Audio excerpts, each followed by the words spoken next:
Hi students, I hope so you're all fine.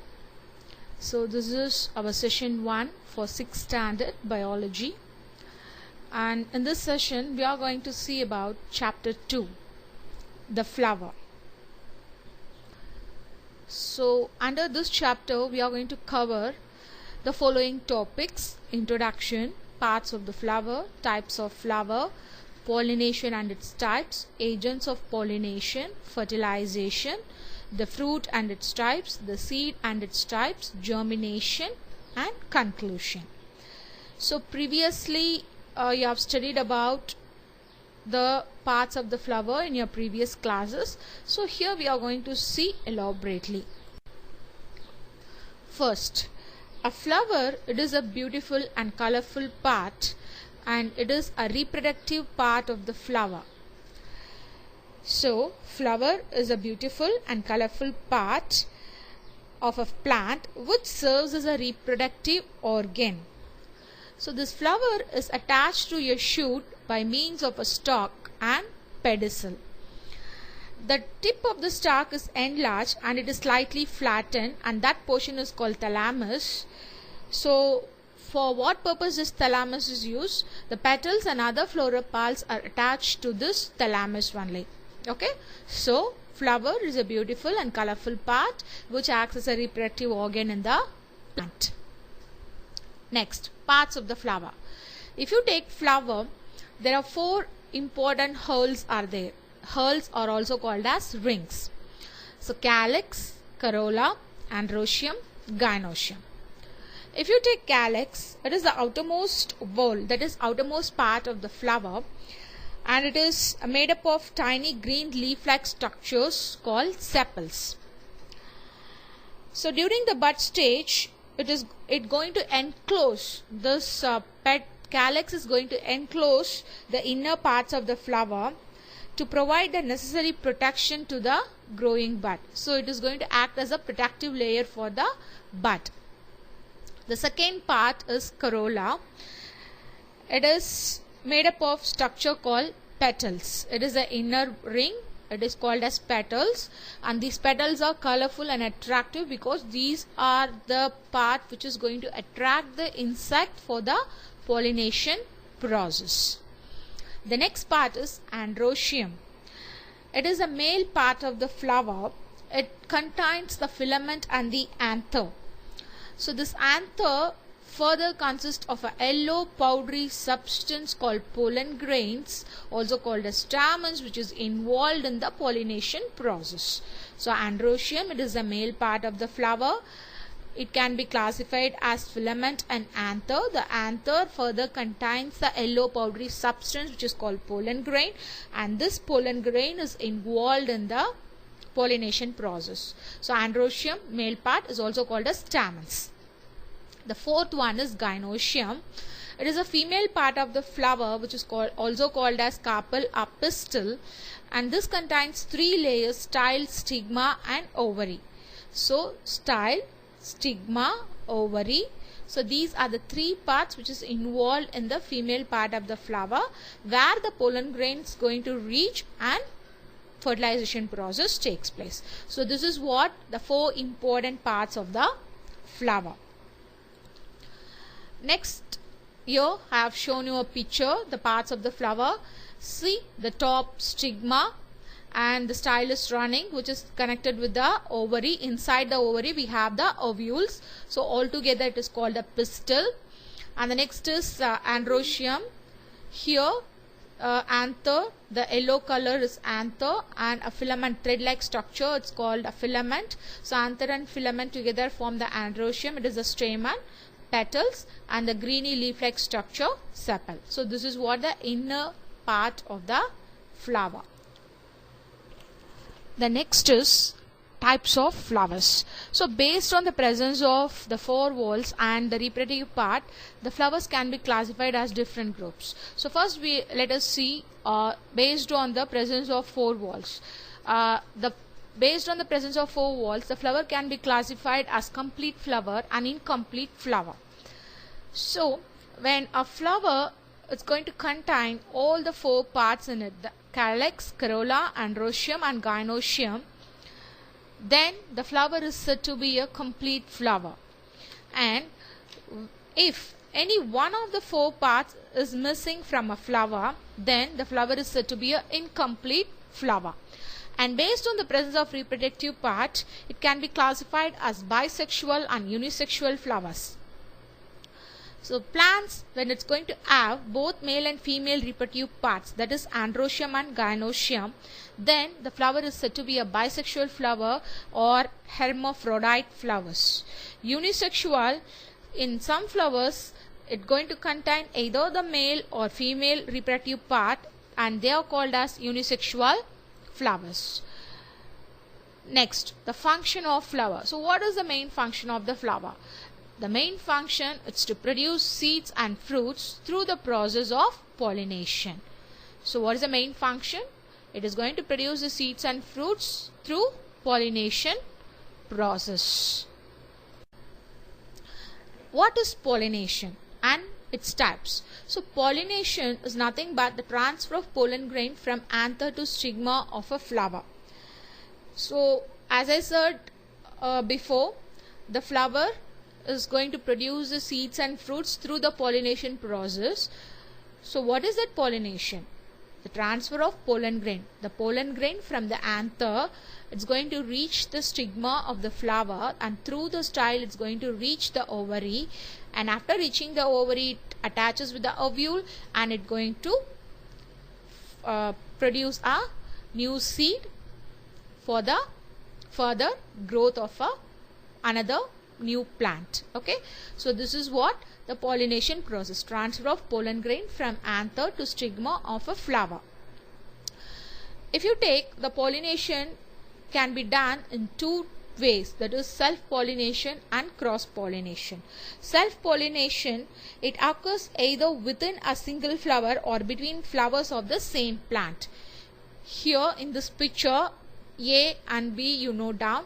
A, the pollen grain falls in the same flower, and in B, the pollen grain from A falls on the another flower of the same plant. So this is what the self-pollination, A and B. If you take C, it is the example for cross-pollination.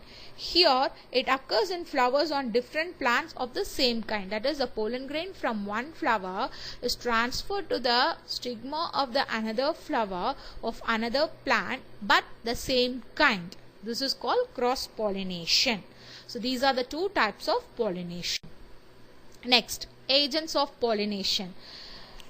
So if you take, there are different agents going to involve in pollinating the flower. Insect pollination, wind pollination, water pollination, animals also involved in pollination process. So the pollination which is carried out by the insect is called insect pollination, and it is termed as entomophilous. This type of pollination may be carried out in mustard, dahlia, salvia, marigold, etc. So the petals, as I said before, the petals are brightly colored, and some flowers have nectars which is going to attract the insect towards it, and through that the pollination going to takes place. Next is wind pollination. It is also called as anemophilous. Here the example is mice.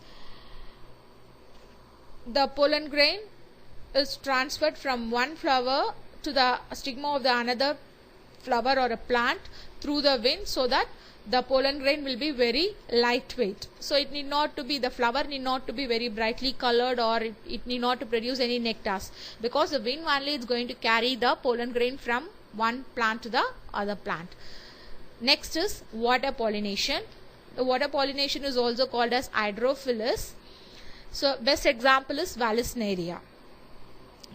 Here the gravity should be equal.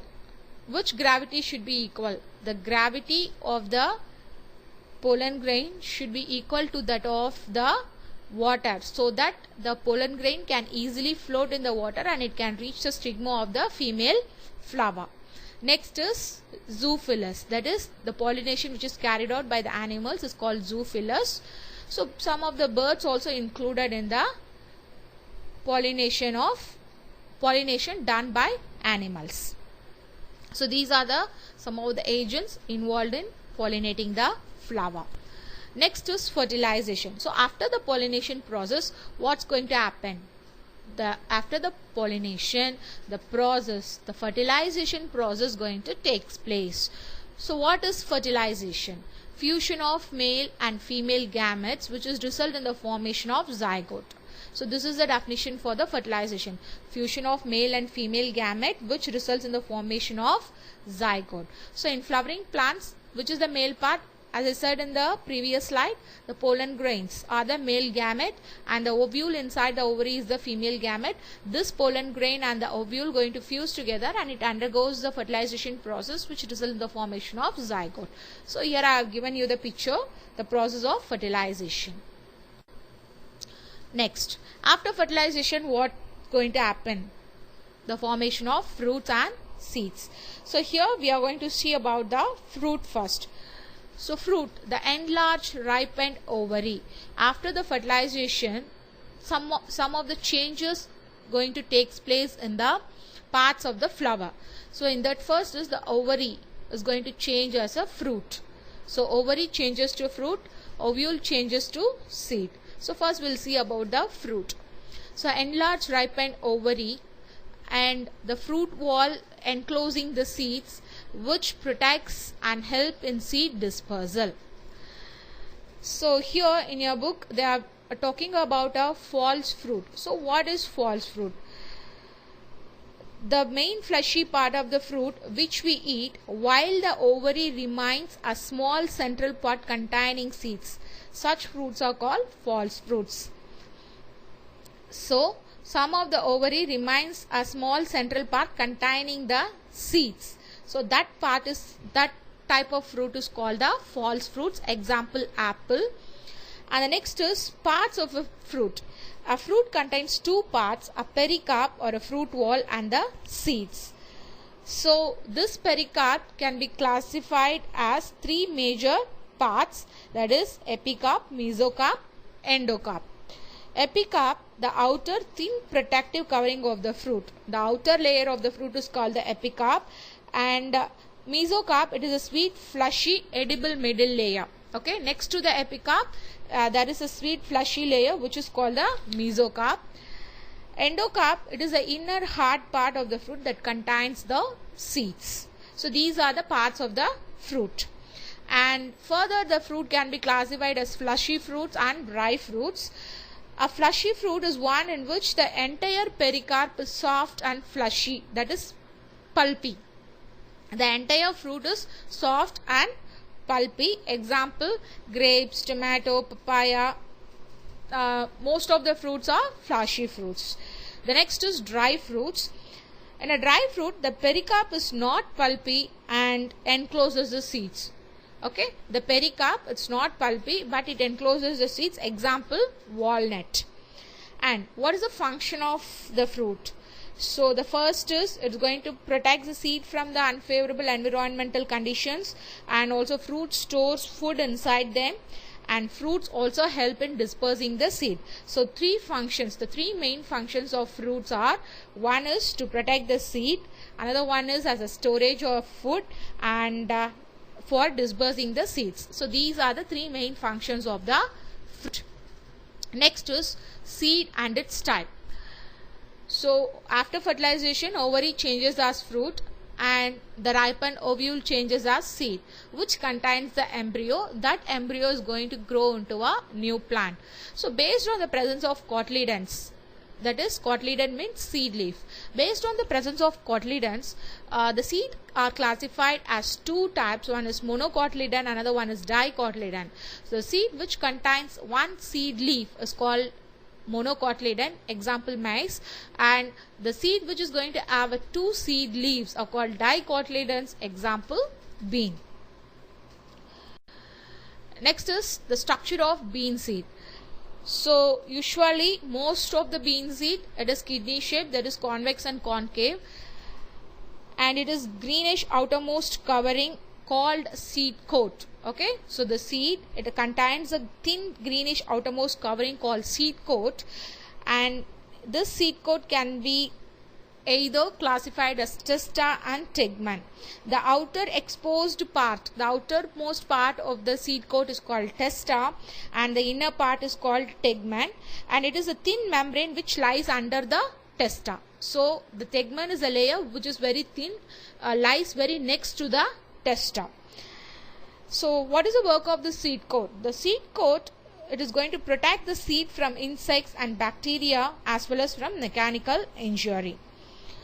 Next is, on the inner concave side of the seed, there is a whitish scar called hilum is present, which represents the spot where the ovule was attached to the ovary wall through placenta. So in the inner concave side of the seed, there is a whitish scar like structure called hilum. So that is nothing but where this ovule was attached to the ovary during the fertilization process. And above the hilum, there is a small opening, a tiny pore called micropyle is present, through which the seed is going to absorb the water, and diffusion of gas is also going to take place through this micropyle. Next is, on removing the testa and the tegmen from a soaked bean seed, you can able to see the cotyledon. Okay, so on separating the two seed, take a bean seed, you just soak it in a water, and after a few minutes take that bean seed, and if you separate it, you can able to see the two cotyledons, and in that embryo is seen. So this embryo has two layers, that is radicle and plumule. The two cotyledon is located in the delicate embryo, which consists of a radicle and plumule. The radicle develops into a root while the plumule develops into a shoot. So on germination process, the embryo, which consists of radicle and plumule, here the radicle develops into root and the plumule develops into a shoot system. So this is what the structure of bean seed. Here I have given you the picture. See the hilum, the micropyle and the seed coat, and while you are separating the seed coat, you can able to see the radicle, cotyledon and epicotyl and hypocotyl. The next is maize grain. So it is a monocot. It's an example for monocot seed. The maize grain has only one cotyledon, and as I said, it is a monocot. So after soaking, if you open the maize grain, it is almost triangular in shape, and light colored oval area, it is where the embryo is present. The light colored oval area, there only the embryo is present. The remaining part is called the endosperm. So this endosperm and embryonic layer is separated by a thin part called epithelial part.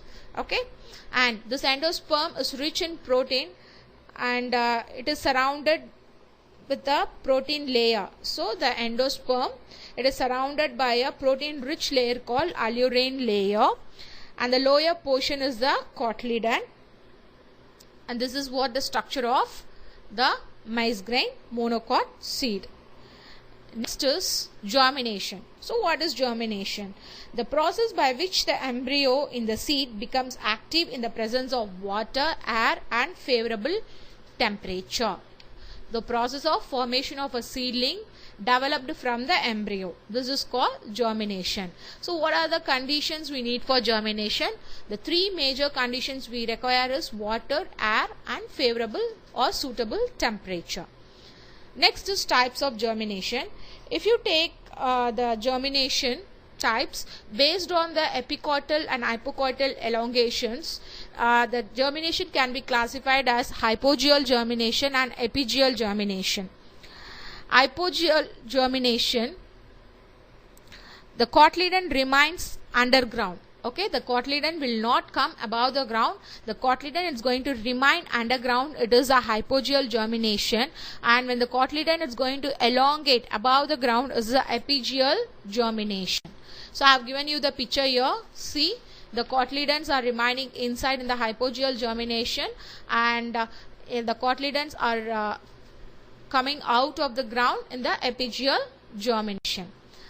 So for germination, we need the three favorable situations: the water, suitable temperature, air, and based on the outcoming of the cotyledon, the germination can be said as epigeal, and when the cotyledons are going to remain underground, the germination is called hypogeal germination.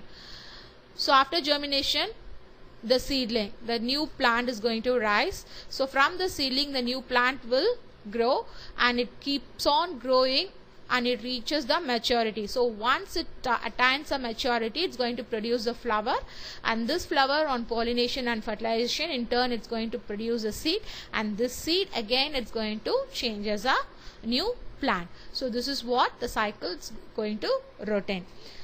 So in this session we have studied about the 4 parts of the flower, then the pollination, types of pollination, agents of pollination, and what is the fertilization, how now it's going to happen. Then after fertilization, what are the changes going to happen? In that we have studied about the fruit, the seed. In the seed we have seen about 2 types of seed, that is monocot and dicot.